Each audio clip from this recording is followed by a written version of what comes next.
So David, AI, investing, what are the risks, what are the benefits, what do we need to know about what's happening in the future and now? Well, it's funny, AI is everywhere now. We started playing around with ChatGPT last fall when it was still sort of in the lab. And so we were seeing it, and even then we had no idea it would become so pervasive. I mean, everything is AI now. I was talking to my bank and I said, I have to change my password. Can I just keep the same, I'm going to reset it, but do I have to change it? And they said, oh yeah, you have to. There's an AI. Well, that's not an AI, that's an algorithm. It simply says, you can't use the same password you've used the last 6 times. That's not AI. So now everything is AI.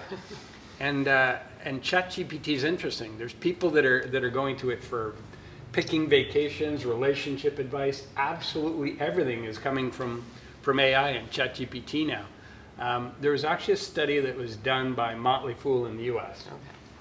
And it's not necessarily a representative sample because the people on Motley Fool are probably highly active, involved investors. They're not necessarily representative of the general population. But 47% of the people on Motley Fool say that they've turned to ChatGPT for investment advice. 77% of the high-income investors on Motley Fool have turned to ChatGPT for investment advice. And that can be a good thing or a bad thing. It could be a good thing if this is a way for people that don't necessarily have a lot of assets to get advice, because it's difficult to get, someone to spend a lot of time giving you advice when you don't have a lot of money to invest, right? That can be, so maybe AI is a good way to do that. Maybe that's a benefit. But the challenge is you don't really know the quality of the advice. And sometimes we look at the source as a cue for the quality. So this is an AI, so it must be really excellent advice. But you don't actually know that. ChatGPT, maybe it's not biased. Maybe it doesn't fall prey to those heuristics and biases like humans can. Humans have to be wary of it. Maybe it doesn't. But remember, it's scouring the whole web. It doesn't know as well whether it's on some website and the people posting on that website have absolutely no idea what they're talking about. ChatGPT doesn't necessarily know that it's listening to a chat group of a bunch of fools that are talking about, GameStop, going to $500. Well, that's not real. Right. And ChatGPT may not know that. It may not. If there's one good thing from it, there is research that actually shows people are more honest when they're talking to a computer. So if you give people a medical health questionnaire and ask them about their habits, how often do you eat healthy? How often do you exercise? How many glasses of wine do you drink a week, right? Talking to a human, people are less honest than talking to an AI. When they answer those questions on a computer interface, they're more honest. So if you're the doctor trying to help them, you actually want them to answer the questions online because they'll be more accurate. And if you get people answering questions about their investor knowledge and how much they know about investing and their risk profile, it's likely they may be more honest doing that with a computer than to a human. So that could be a good thing. The problem is computers aren't really good at empathy and emotion and that COVID market crash. Right. ChatGPT isn't going to call you up and say, well, Kelly, relax, it's okay. They're not really good at the emotional aspects and hand-holding. So there's pros and cons to AI and investing. And likely there's going to be sort of a hybrid where you have an augmented advisor, where the human advisor does the things humans are good at, which is getting to know you and customizing your portfolio and encouraging you to take a little more risk than you may be comfortable with because you're not going to achieve your goals otherwise. And then the AI does the things it's good at, like gathering information and doing analysis and maybe giving you a little financial literacy and education and training, because we're more willing to admit to a computer that we really don't know how an ETF works. We're more willing to say, can you explain that to me, to a human than we would, or to a computer than we would be to a human.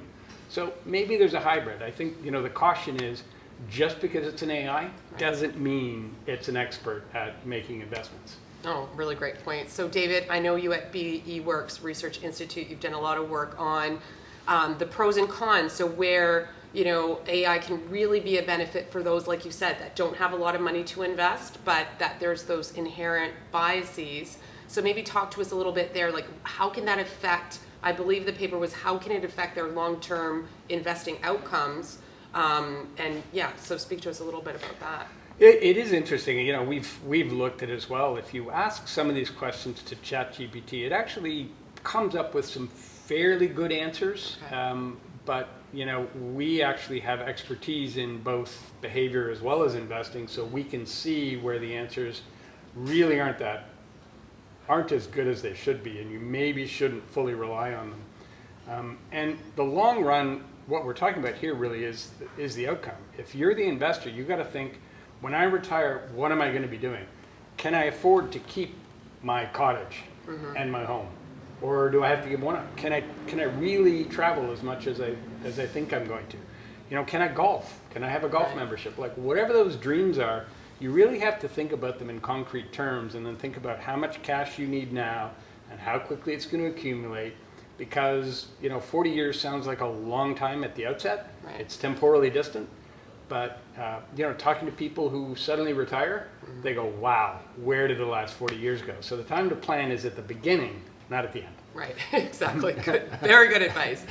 So what should the financial industry take note of AI, of using technology, as you said, the honesty that we see, but also that human element? Like, what should they be paying attention to, and hopefully, you know, engaging with those that maybe don't have as much?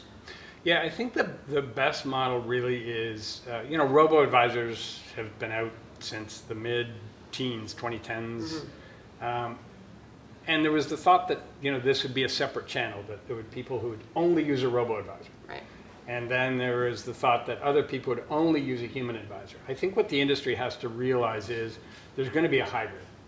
And for people with a smaller amount of money, they probably get less time with a human, just the really important time. So the industry should really focus on having a human do that debiasing and do that emotional coaching, and let the robo do all of, you know, the more routine sort of basic tasks. And I think the industry has to start thinking about advice not as human versus robo, but hybrid. And with that hybrid advice model, a lot more people are actually going to be able to get advice than could have in the past. Exactly. Well said. Great advice. Thank you, David.